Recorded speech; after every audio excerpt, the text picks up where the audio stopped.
Thank you, Mark. Good morning, everyone. Our gathering hymn this morning is in our teal hymnal. It's number 1008, 1008, When Our Heart is in a Holy Place.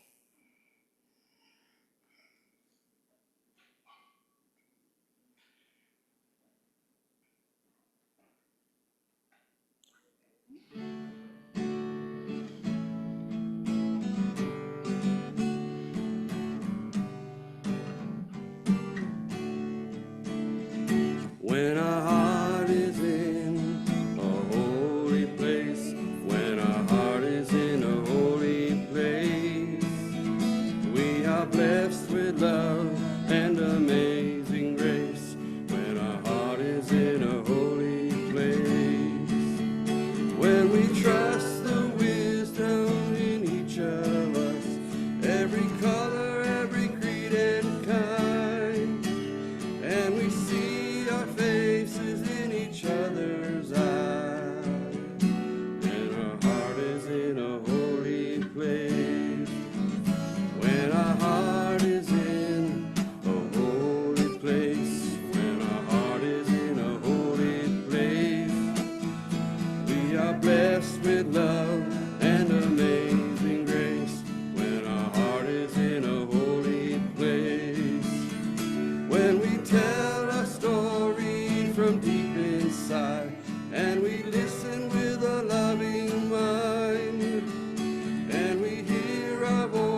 Thank you. You may be seated.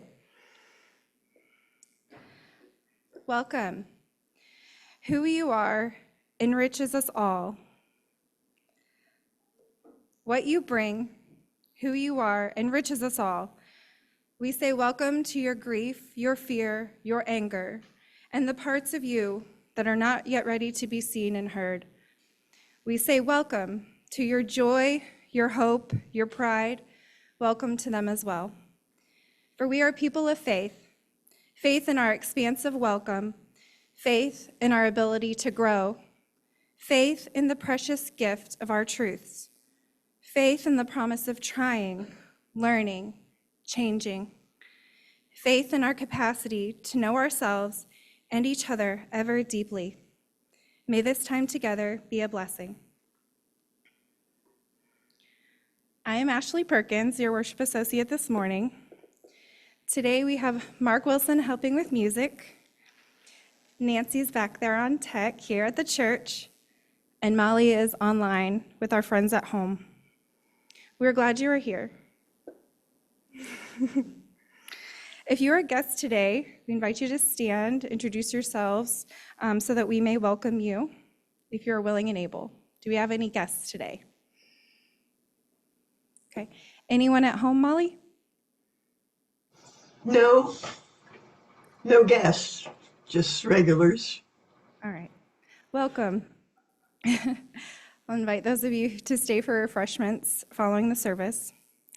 Now we have time for church announcements. Does anyone have any church announcements this morning?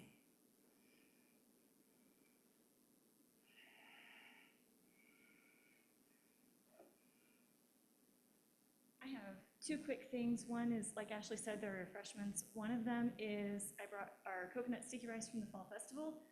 I'm trying to change how we put the fruit topping on so that maybe it's easier to serve. But I have had chronic gastritis the past 6 months, and I can't eat anything acidic, so I haven't tasted it. So you'll have to taste it for me and be brutally honest. The second thing is I have 2 rose mallow shrubs in the trunk of my car that I got free. And when I got them, I didn't know what I was getting myself into trying to plant them. It's not gonna happen. So they are free if anyone wants one or both of them. I can't guarantee they're in good shape. Rose mallow shrubs, it's like a native hibiscus.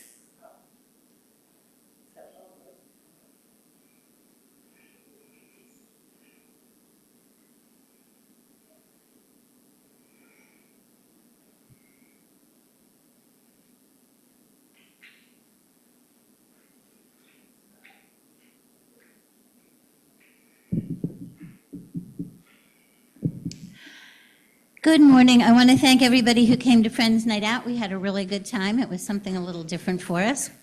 So that was very good. That's the upside. The downside is I have been asking for people to volunteer to host our May Circle Supper. I said I needed to know by the middle of this month. We have had 1 volunteer, which is not enough. So we are not going to have a Circle Supper in May, because we don't have enough volunteers to host to be able to continue with that. Which makes me very sad, because it's one of my favorite things that we do, but if that's the situation, then that's the situation. So I just wanted to let you know, if you have it on your calendar for May 18th, you can remove it. Your May 18th is now free. Thank you.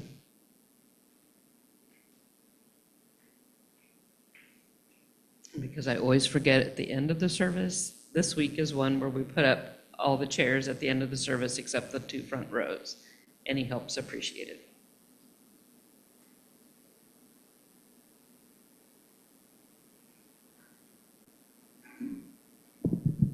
Since Celeste is here, I think everybody knows we're having a fall festival meeting after this. So if you're interested in helping out with Fall Festival, we do have a core group that works on the committee, but if you're interested in hopping on, please join us, as well as eating the sticky rice. In July, I'll be taking a different role for the church. So buildings and grounds would be nice if it could come off my plate. I'd probably suggest that over the next 3 months, if we could actually form a committee again. So we've gone through this whole post-pandemic, do as little as we can with as much as possible. But I think we can get back to forming an actual committee, spreading some of the work out. It's not just mowing lawns, but we've got lots of improvements we could do around the building, that just having people to help out. And with Denise leaving, it makes it a little bit harder, right? Because I used to be able to use Denise to set up contractors, to look at stuff and get quotes and everything like that. So, you know, obviously Ken, Ben, David's helped mow a few times, have all helped, but I think we might form an absolute committee again. And then the last one is, if you didn't see it in the weekly announcements, next week we'll actually be planting the front bed. So Becky McDonald's put together sort of a little plan for us to pull together. We're gonna get some native shrubs and flowers, and it's gonna be after a service. Earth Day is actually the day after, on Monday. So if you want to join, you can. If you don't want to, that's fine. I do have gloves, we'll have shovels, but if you have your own favorite garden implements and would like to join, just wear dirty clothes to church. So, because we accept all. That's it.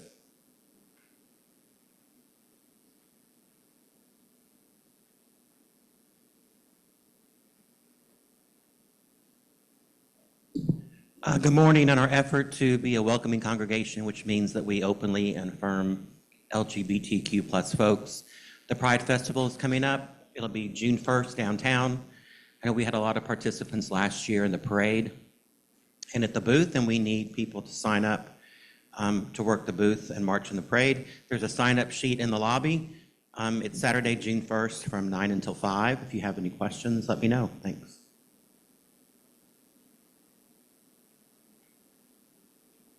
I would like to remind everybody about the family game night in April. It's Saturday, April 27th at 6 p.m. So we invite you to come and hang out and play games. Are there any other announcements? Molly, any online? No.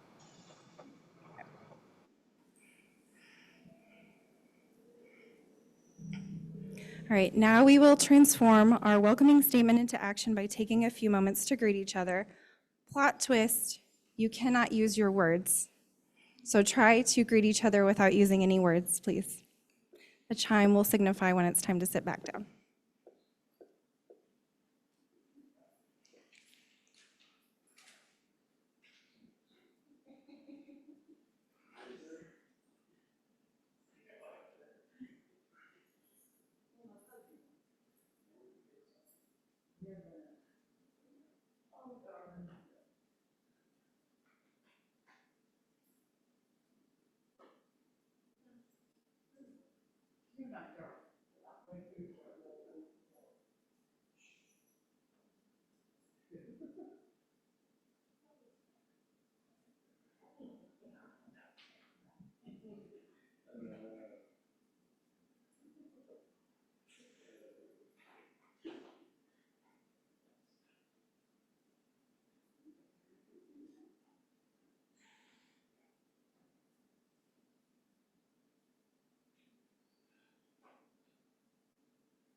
It's not as easy as it sounds, is it?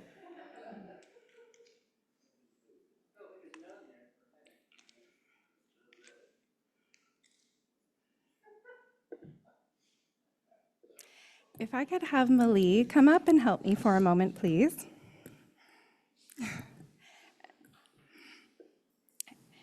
I would like you to turn in your teal hymnal to 1009.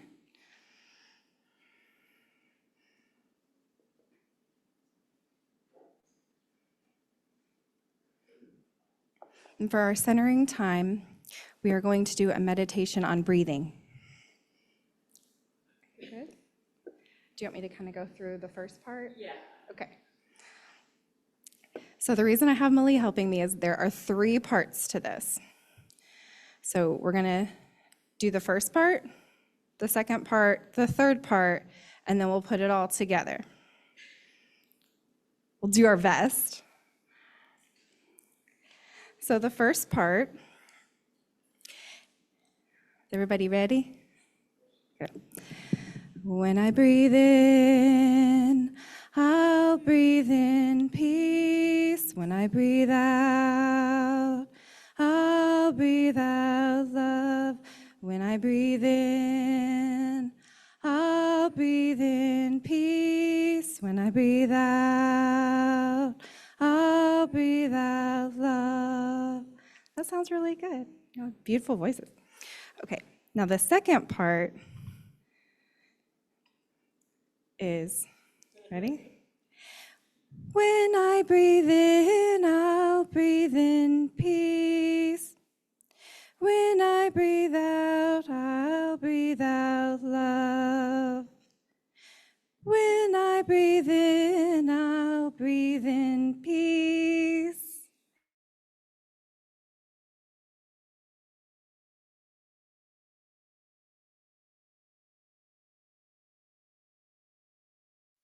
Are there anyone lower voices?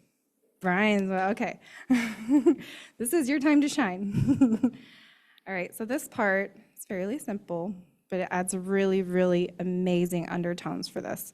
So breathe in, breathe out, breathe in, breathe out. Keep doing that. Breathe in, breathe out. Keep going. Breathe in, breathe out.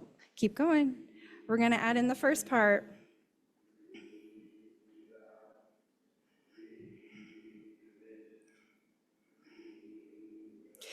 When I breathe in, I'll breathe in peace. When I breathe out, I'll breathe out love. When I breathe in, keep going. I'll breathe in peace. When I breathe out, I'll breathe out love. Keep going. When I breathe in, I'll breathe in peace. When I breathe out, I'll breathe out love. When I breathe in, I'll breathe in peace. When I breathe out, I'll breathe out love. When I breathe in, I'll breathe in peace. When I breathe out, I'll breathe out love. When I breathe in, I'll breathe in peace. When I breathe out, I'll breathe out love. Yeah. When I breathe in, I'll breathe in peace. When I breathe out, I'll breathe out love. That's beautiful. Thank you. Thank you, Molly.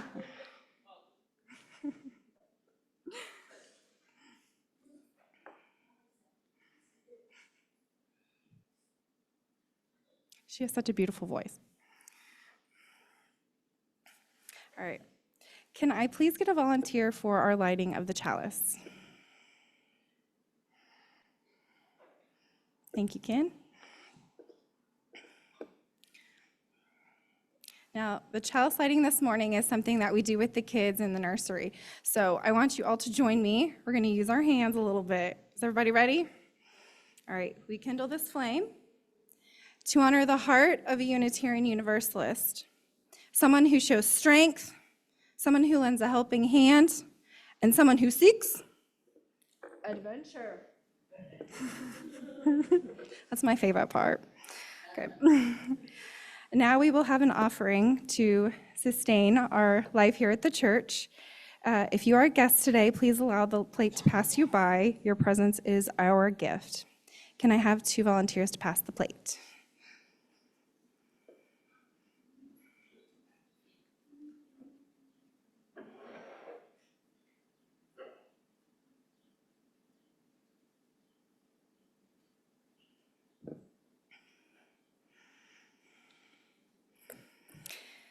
Our fellowship is a vision of a world filled with peace and justice, love and joy. That vision is embodied in a few large congregations, numerous mid-sized congregations, and many, many small congregations like ours. No matter its size, every congregation depends on each of its members. Each one of you, by your commitment of time, energy, and resources, helps make that vision real. Individually and together, we are Unitarian Universalists, building a world filled with peace and justice, love and joy. Thank you for your gifts. Now, I have a story for all ages today. It's our Wonder Box. We're going to do something called Show and Not Tell. So can I have a volunteer to open the Wonder Box? Okay. Special rule. You are the only person who gets to see what's inside the Wonder Box. But then you have to tell or show people what it is by acting it out. Are you ready? Is everybody ready to guess what's in our Wonder Box?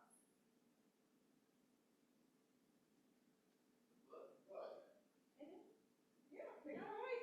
You gotta show everybody to look. Come on.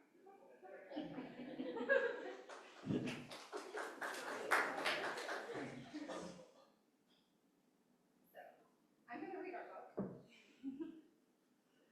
Thank you, Brian. We all have thoughts and feelings and sensations. Mindfulness is noticing everything around you. What are you thinking and feeling right now? Slowly take a deep breath in. Slowly let it out. Take another deep breath.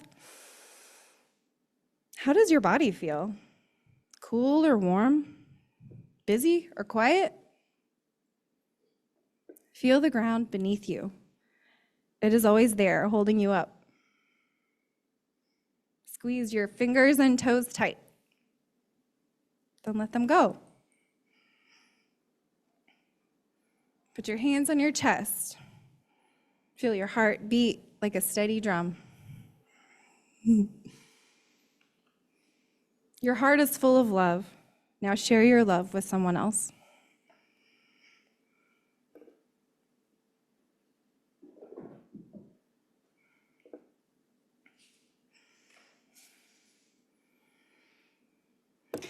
In our community, we make time each week to share pieces of our lives with one another.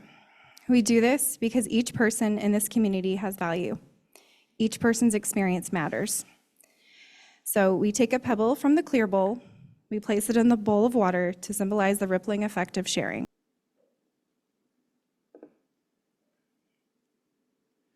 We'll now take a moment of silent meditation, prayer, or contemplation. Then we will sing hymn number 123, Spirit of Life.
Spirit of life, come unto me. Sing in my heart all the stirs of compassion. Blow in the wind, rise in the sea, move in the hand, giving life the shape of justice. Roots hold me close, wings set me free. Spirit of life, come to me, come to me.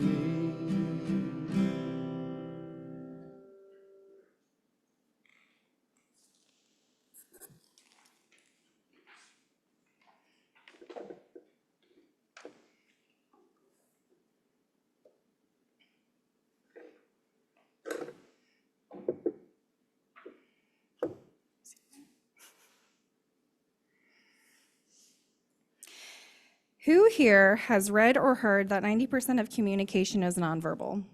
Let's show of hands. Yeah. Do you think there's any truth in that statement? You think there is? Okay. All right. Does anyone here know the 55-38-7 formula? No? Okay. I'll explain. So the 90% figure, that didn't just appear randomly. Albert Morabian, a researcher of body language, was the first to break down components of face-to-face interactions.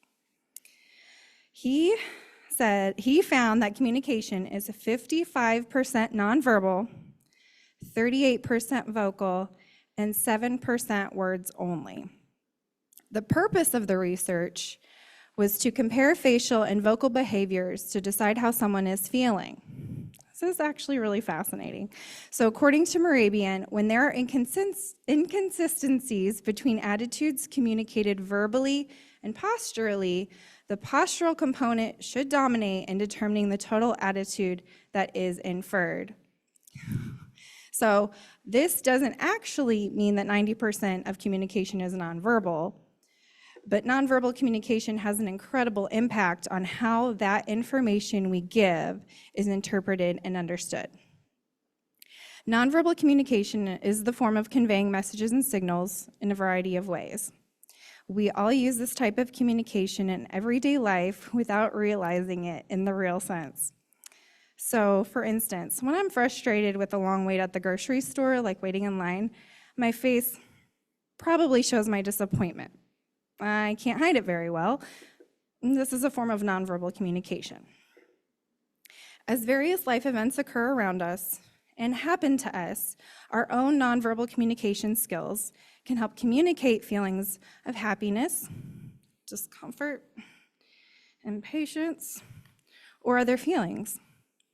This allows us to tell others how we might be feeling, in addition to allowing others to observe and understand how we are feeling. Let me say that again. This allows us to tell others how we might be feeling, in addition to allowing others to observe and understand how we are feeling. Identifying emotions can be tricky, but nonverbal communication can give us the ability to have a better understanding of human behavior and feelings. So, forms of nonverbal communication you might have heard about are facial expressions, gestures, body language, tone of voice, eye contact. You might not think of other ones such as maybe touch and personal space. Keeping these things in mind can allow us to become more empathetic, compassionate listeners and sharers. It can allow us to learn, grow, and expand our perspectives on the life experiences of those around us. I believe that nonverbal communication is a crucial method for transmission of information. Now, most people can learn to interpret a language before they learn to speak it. Brain activity backs this up and shows that it's easier and faster to understand a language before speaking it. I'll give an example of this too. When my kids were babies, they couldn't verbally say anything, but when I asked them if they wanted more to eat, they said more eat. If they were all done eating, they say all done. And for a portion of our greater community, nonverbal communication is the only method they have to communicate. I know a group of children who are nonverbal and or non-speaking. And some of these kids communicate functionally using sign language. They might say please, or thank you, or I love you. They might use writing. They might point, or they might use assistive technology devices. They may be unable to verbally communicate, but they are able to understand me when I tell them how amazing they are and how brightly they shine. Now, you can be a kind and supportive member of our diverse community by offering your calm and patient presence, respecting personal space, and paying attention to nonverbal cues and context. Has anybody heard the term neurodiversity? Yeah. Okay. Neurodiversity means that we all function and process things differently in our brain. We are all diverse here in different ways. My brain processes things differently than your brain due to our experiences and other behavior.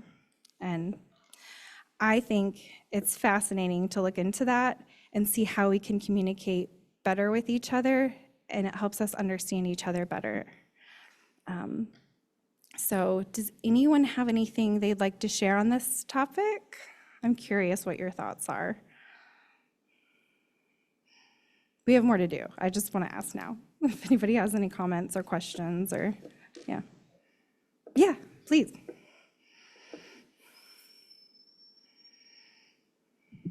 This whole topic is really fascinating to me. And I've read of, see this is going on, experiment where a researcher, she had people sit in different ways and how they would feel. Like they would sit like this, or they would kind of sit like this, you know, with their arms across. And when you make what she found, and I don't know if it's been verified by anybody else, but a lot of times the way you sit and stand, I mean, it changes the way you feel. So if somebody's really timid, you could tell, but if you stand tall and maybe spread out a little bit, your body becomes bigger, so you feel bigger and more powerful that way. Have you heard of that? I have, Okay, yeah. It's so, like I said, I don't know if anybody has, if anybody else has done that experiment to really prove it, but I just think it's fascinating. So it I'll helps look me into that. remind myself to stand tall and be big. I like that.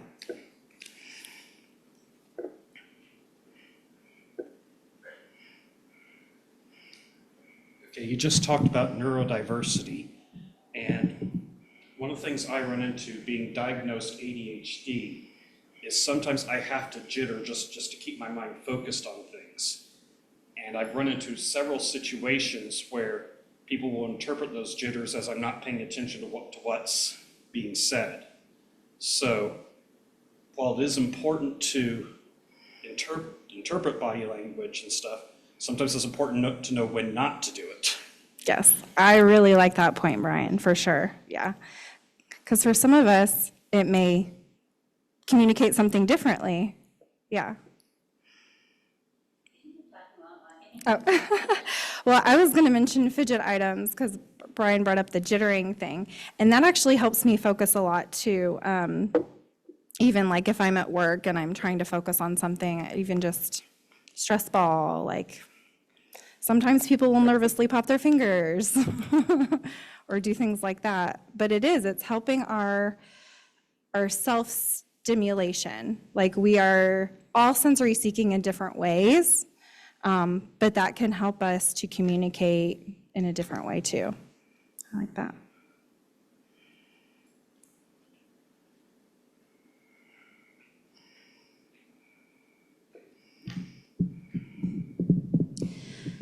Well, as an actor, this is really an integral part of acting training. There's two different ways to approach the creation of a character, and sometimes it's from the inside out, And sometimes it's from the outside in. Sometimes you have to sit and feel the character and think about, who they are and how they feel and how that relates. But sometimes the character can be created, and they obviously both influence each other, by doing and moving in the ways that that character would probably move. You think about how that character would stand.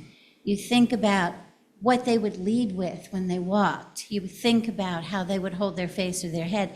And when you do those things, it creates the emotions by doing the physical first. And sometimes it's doing the emotions first and it creates the physical. So it's all very interwoven.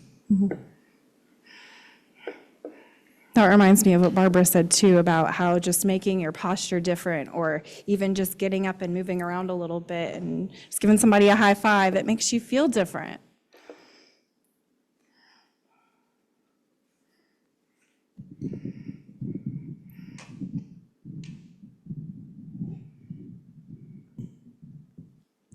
And sometimes it has absolutely nothing to do with what you do, but who you are. I have been intimidating my entire life. My entire life. As far as I know, I am intimidating. So I have to do nonverbal communication so that people that aren't intimidated by me automatically, because they're going to be. So when I was in college, I wanted men to like me. Figure that one out. And so I would hold my head in such a way that it looked like I was looking up at them. No matter how tall I was, if I looked at a guy, no matter how tall he was, like this, it looks like I'm looking up at him. And then at the same time, if I'm trying to teach somebody OSHA rules, I'm standing up and being open and bigger than I really am in order to make that impression as well. So yes, there's nonverbal communication. That must be part of my nonverbal communication. It's just the way my body functions with the rest of my society. Thank you.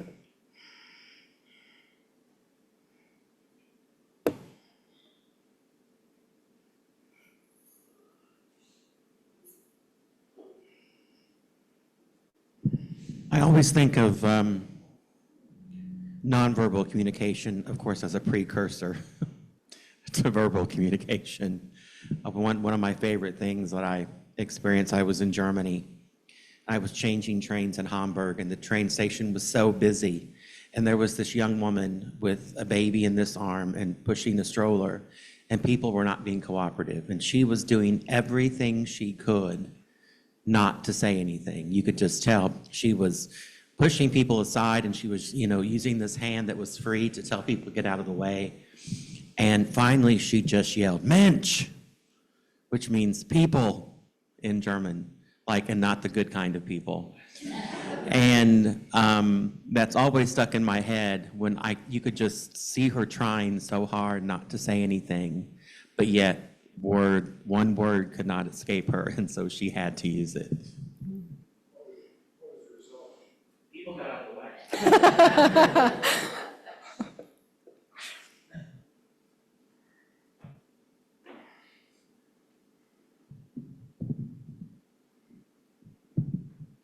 There's a movement now to do psychotherapy remotely.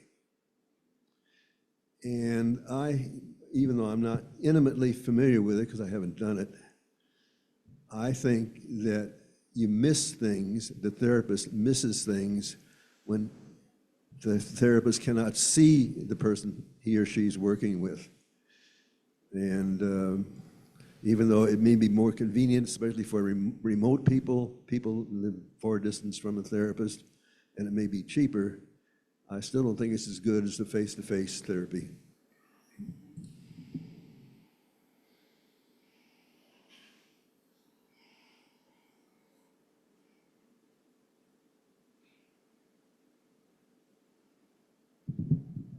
of course, everything relates to teenagers. So actually, I was thinking at first about rolling eyes, and their prom was last night. So, of course, nobody's.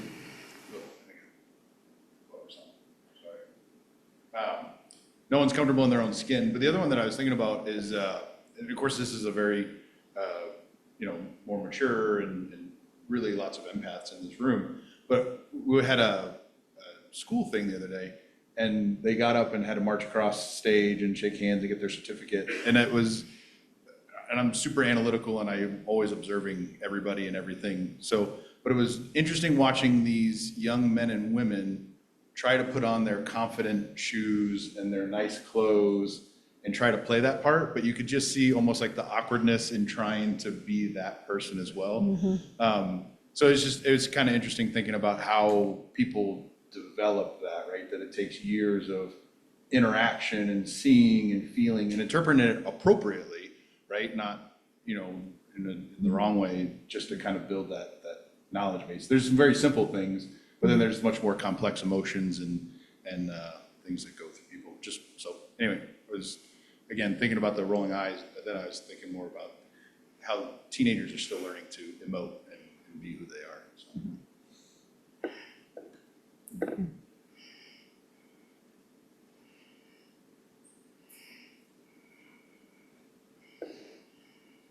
So in my previous life, when I was working, one of the things that I had to do was go out into the manufacturing plant and ask people questions. And I was taught early on by other people that were my mentors.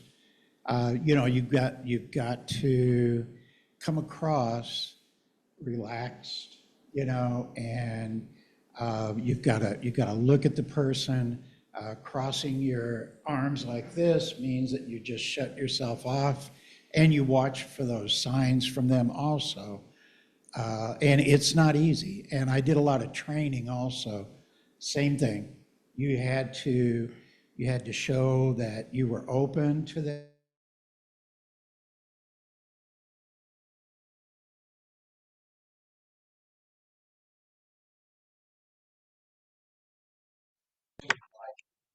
Falling asleep. That kind of stuff was a pretty obvious, I need to change things up here because I'm not getting across my message. So yeah, it's huge when you're relating to people, especially strangers,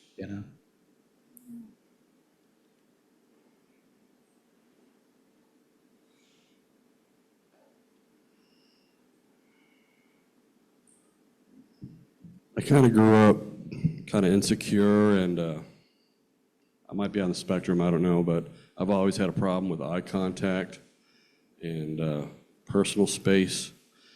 And I don't know if any of you ever dealt with that. Sometimes when I'm having a conversation, I'll be looking somewhere else.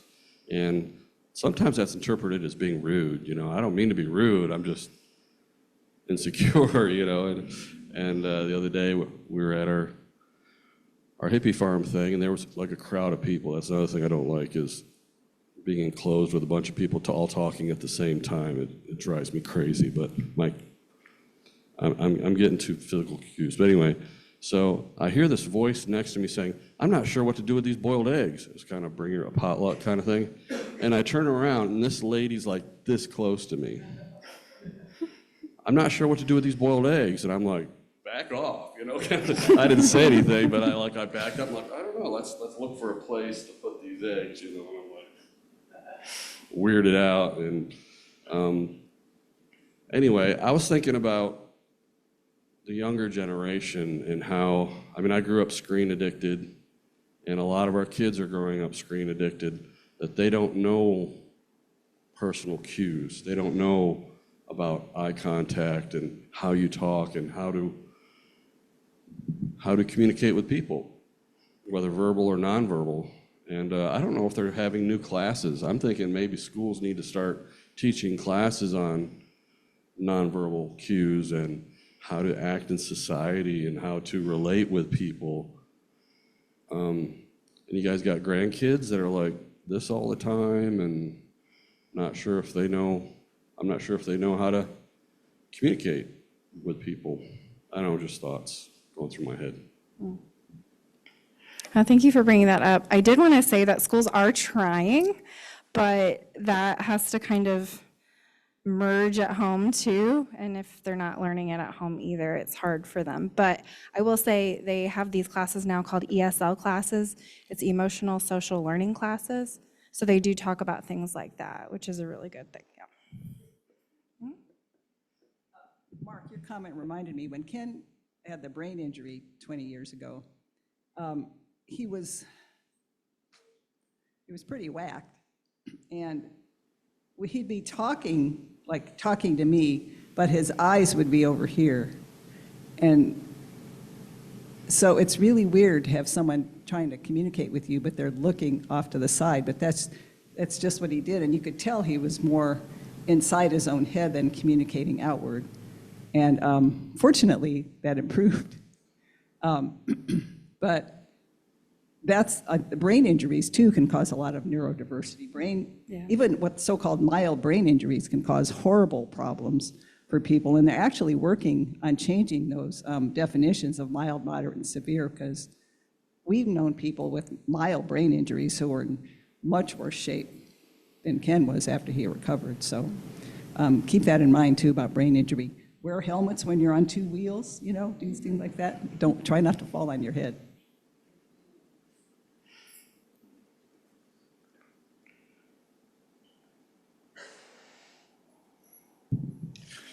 Well, just a couple of quick things. First of all, Ashley and those others of you who work with nonverbal humans, thank you for your work. That's I think that's real important work.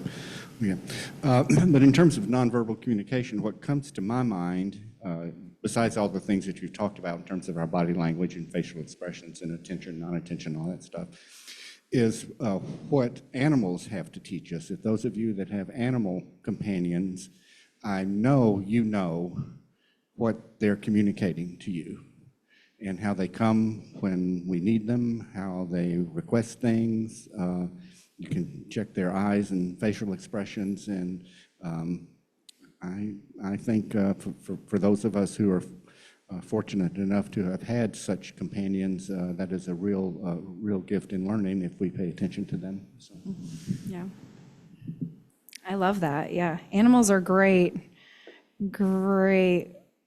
like examples of, things to look for with nonverbal communication. Yeah, I like that. Anything else? Anything online?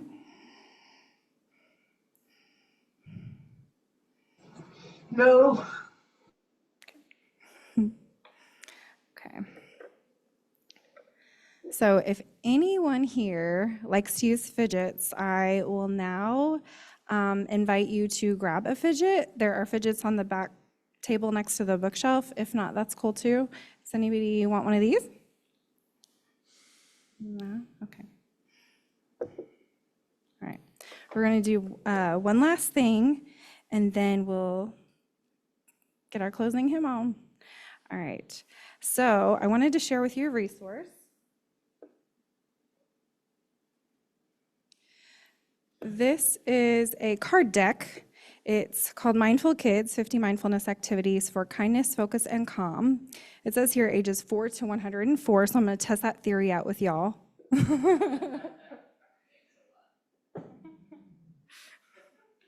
So we're going to do one of those cards. This one is called Mindful Mood, and it's just starting your day more in a mindful way. So this is just something that you can do every morning if you like. You can not do it every morning if you like, but I think it's a really cool activity. Our moods often affect the way we act. If you're happy, you might act kind or generous. If you're grumpy, you might act mean or selfish. It is wise to understand our moods and how they affect what we say or do. Each morning, sit mindfully with your spine straight, or straight as it can, and body relaxed. You take 3 soft, slow, mindful breaths.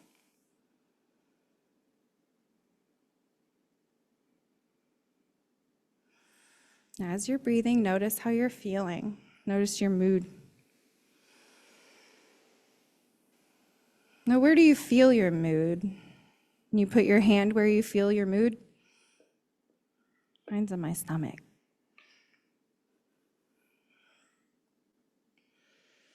Does it feel heavy like clay? Or maybe light as a feather?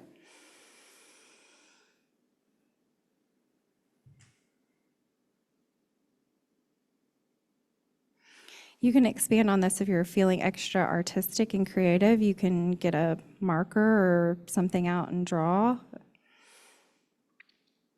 how you're feeling.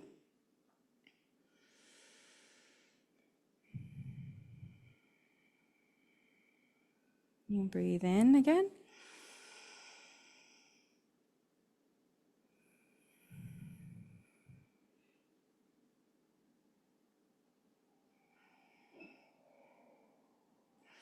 If you notice your mood changing as you're doing this, think about that too. Think about how it might change from clay to feather, or if you're seeing lights, you might think of it as from like a dark to light, or as a spectrum.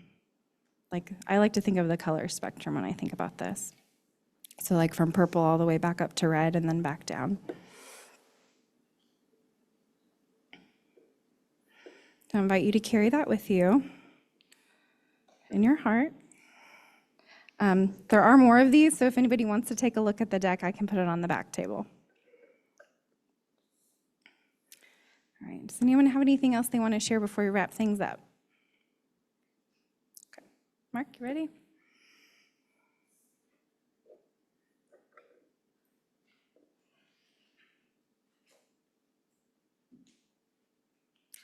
Our closing hymn today is 118. It's in the gray hymnal. It's This Little Light of Mine. You've probably heard it.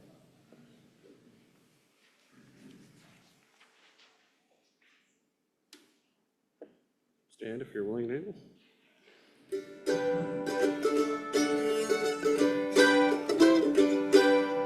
This little light of mine, I'm gonna let it shine. This little light of mine, I'm gonna let it shine. This little light of mine, I'm gonna let it shine. Let it shine, let it shine, let it shine. Everywhere I go, I'm gonna let it shine. Everywhere I go, I'm gonna let it shine.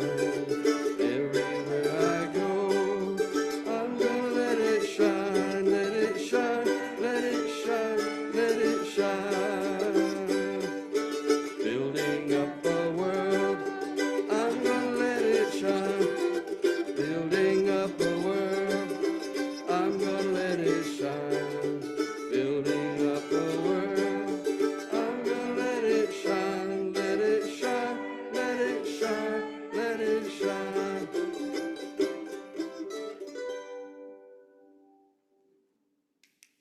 Thank you, Mark.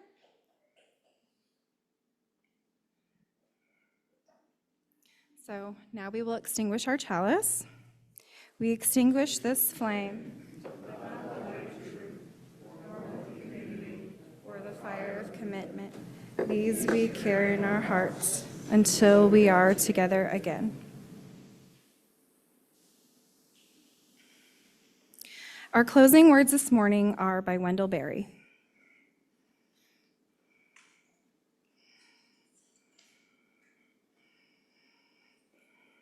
This is called the larger circle. We clasp the hands of those that go before us and the hands of those who come after us. We enter the little circle of each other's arms and the larger circle of lovers whose hands are joined in a dance, and the larger circle of all creatures passing in and out of life who move also in a dance, to a music so subtle and vast that no one hears it except in fragments. Go in peace, and may your loving bless the world.